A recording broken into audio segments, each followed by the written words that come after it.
मैं गुरु को चैन की नींद सोते हुए देख आधी रात को उनके पास आया और बोला, गुरुदेव, मैं आपसे कुछ पूछना चाहता हूँ। क्या आप मुझे बताने की कृपा करेंगे? गुरुदेव उठे और बोले, हाँ बेशक पूछो। तुम क्या पूछना चाहते हो? मैं देख रहा हूँ कि तुम कुछ दिनों से काफी परेशान से लग रहे हो। उसने गुरुदेव से पूछा कि आपकी इस चिंता मुक्त जीवन और आपके चेहरे पर इस असीम शांति का राज क्या है। मैं जानना चाहता हूँ कि आप हमेशा खुश कैसे रहते हैं। क्या आपको कभी चिंता नहीं होती या आप कभी दुखी नहीं होते? आप ऐसे चिंता मुक्त कैसे सोते हैं? गुरुदेव ने बोला, अब मैं तुम्हें जो बता रहा हूँ तुम उसे ध्यान से सुनो, और यह चीज रात को सोने से पहले ठीक 5 मिनट के लिए तुम्हें करना है। उसने पूछा, गुरुदेव, आखिर रात को सोने से पहले ही क्यों, और आखिर 5 मिनट तक ही क्यों करना है? गुरुदेव ने बोला, तुम मेरी बातों को ध्यान से सुनो, क्योंकि यह बातें तुम्हारी जिंदगी बदलने वाली है। रात को सोने से पूर्व 5 मिनट तक तुम अगर इस काम को करोगे तो तुम्हें जिंदगी में हर वह चीज मिलेगा जो तुम चाहते हो। धन दौलत शोहरत, असीम शांति और खुशियां, सब कुछ तुम्हें मिलेगी, लेकिन इसके लिए बस नियम यही है कि तुम्हें यह काम करना पड़ेगा। उसने बोला, जी गुरुदेव, आप जो बताएं मैं उसे करने की जरूर कोशिश करूंगा। उन्होंने बोला, ठीक है, फिर मेरी बातों को ध्यान से सुनो। आज मैं तुमको मस्तिष्क के असीम शक्तियां के बारे में अवगत कराने जा रहा हूँ कि तुम्हारे दिमाग के पास कितनी शक्ति है। मैं अगर तुमसे कहूँ कि इस ब्रह्मांड की सबसे महान और सबसे अनमोल और शक्तिशाली अगर कोई वस्तु है तो वह है तुम्हारा दिमाग। काम करने के नजरिए से हमारे दिमाग के 2 भाग होते हैं, चेतन मन और अवचेतन मन। पहला, चेतन मन का यह हिस्सा हमारे कंट्रोल में होता है। हम जागते हुए जो भी देख सुन और समझ पा रहे हैं वह चेतन मन की वजह से ही हो रहा है। जब हम सो जाते हैं तो यह भी सो जाता है, और अवचेतन मन का यह पार्ट हमारे कंट्रोल में नहीं होता है। जब हम सो जाते हैं यह तब भी जगता है, सपने आदि इसी की वजह से आते हैं। चेतन मन और अवचेतन मन को एक उदाहरण द्वारा समझा जा सकता है। जब भी कोई व्यक्ति पहली बार मोटर बाइक चलाना सीख रहा होता है तो उसे मोटर बाइक को ध्यानपूर्वक नियंत्रित करना होता है। शुरुआत में वह संतुलन नहीं बना पाता और थोड़ा डरा हुआ भी रहता है, लेकिन कुछ दिनों बाद जब वह मोटर बाइक चलाना सीख जाता है तो अब उसे मोटर बाइक को नियंत्रित करने के बारे में सोचने की भी आवश्यकता नहीं होती। अब मोटर बाइक अपने आप नियंत्रित हो जाती है, और अब तो वह मित्रों के साथ बातचीत करते हुए या कोई और कार्य करते हुए भी मोटर बाइक चला सकता है। ऐसा क्यों होता है? शुरुआत में जब व्यक्ति पहली बार मोटर बाइक चलाना सीख रहा होता है तो वह अपना चेतन मन इस्तेमाल कर रहा होता है, लेकिन जब वह बार बार मोटर बाइक चलाने की प्रैक्टिस करता है तो अब यह अनुभव उसके अवचेतन मन में संग्रहित स्टोर होने शुरू हो जाते हैं, और धीरे धीरे अवचेतन मन चेतन मन की जगह ले लेता है। हमारा अवचेतन मन एक ऑटो पायलट सिस्टम की तरह है जो अपने आप स्वचालित तरीके से कार्य करता है। सभी स्वचालित कार्यों जैसे सांस लेना, दिल धड़कना आदि कार्य अवचेतन मन के द्वारा ही किए जाते हैं। हमारी आदतें और रोजमर्रा के सभी कार्यों में अवचेतन मन का महत्वपूर्ण योगदान होता है।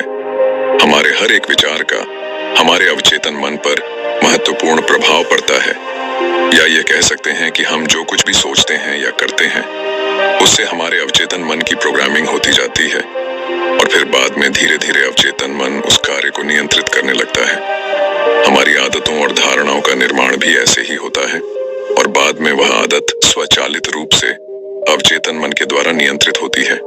यह हम पर निर्भर करता है कि हम अपने अवचेतन मन की प्रोग्रामिंग कैसे करते हैं। एक बार प्रोग्रामिंग हो जाने के बाद अवचेतन मन उसी के अनुसार कार्य करने लगता है, चाहे वह कार्य गलत हो या सही। चेतन मन को अवचेतन मन का चौकीदार या गेटकीपर भी कहा जा सकता है। दरअसल हमारा हर विचार एक बीज की तरह है और हमारा अवचेतन मन एक बगीचे की तरह है। हमारा चेतन मन यह निर्णय करता है कि अवचेतन मन में कौन सा बीज बोना है और कौन सा नहीं। हम कभी कभी अनजाने में अपने अवचेतन मन की गलत प्रोग्रामिंग कर देते हैं। जैसे अगर मैं ये सोचता हूँ कि आज का यह काम कल कर लूंगा तो ये छोटा सा विचार धीरे धीरे मेरे कार्य को कल पर टालने की आदत बन सकता है।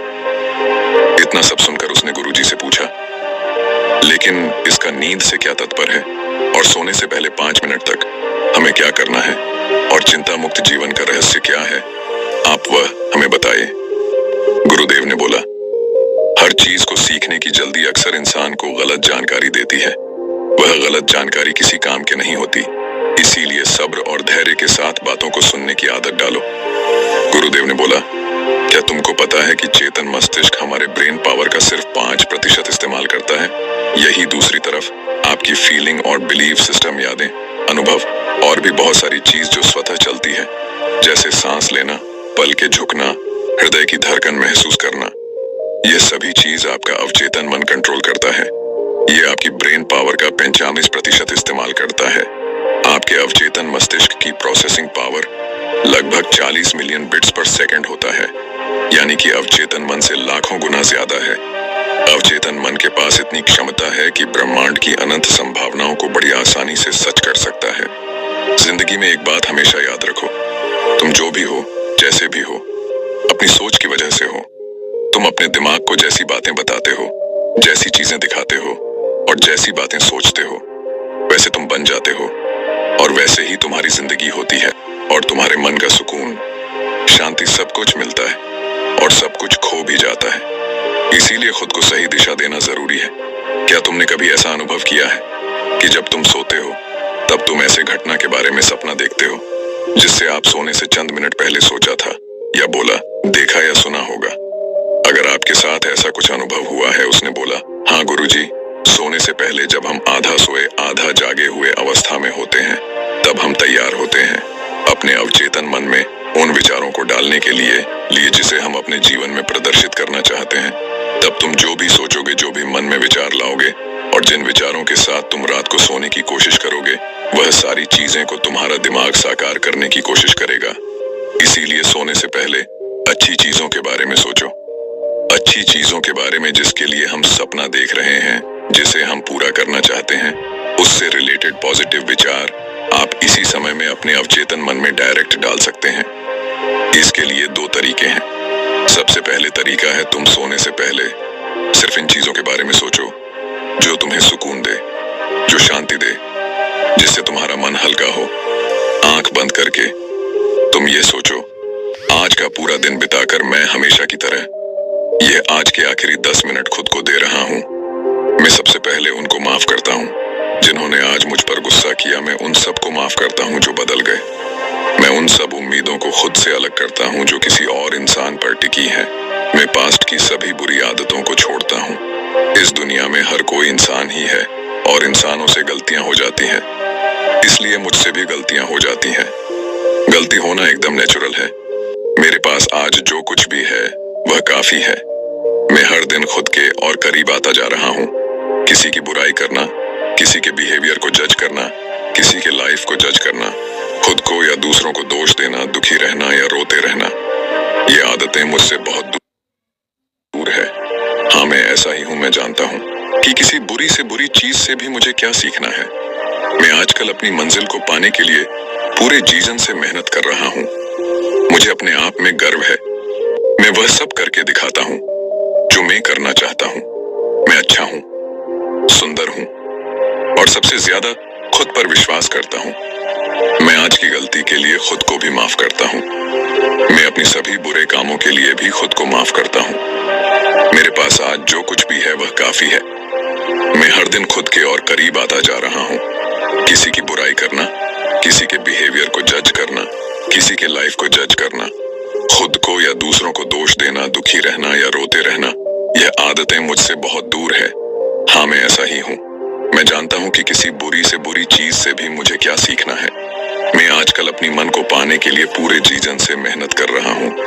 मुझे अपने आप में गर्व है। मैं वह सब करके दिखाता हूँ जो मैं करना चाहता हूँ। मैं अच्छा हूँ, सुंदर हूँ और सबसे ज्यादा खुद पर विश्वास करता हूँ। मैं आज की गलतियों के लिए खुद को भी माफ करता हूँ। मैं अपनी सभी बुरे कामों के लिए भी खुद को माफ करता हूँ। मेरे घर वालों के साथ मेरा रिलेशन मजबूत है। मैं अपने गुस्से को इसी वक्त खुद से अलग करता हूँ। मैं हर तरह के डर को इसी वक्त खुद से अलग करता हूँ। मैं मानता हूँ कि आज के दिन से मुझे एक नई सीख मिली है। मैं समझता हूँ कि आज का दिन चला गया है, लेकिन मैं ठीक हूँ। मेरा शरीर स्वस्थ है। अंतिम में गुरुदेव ने बोला,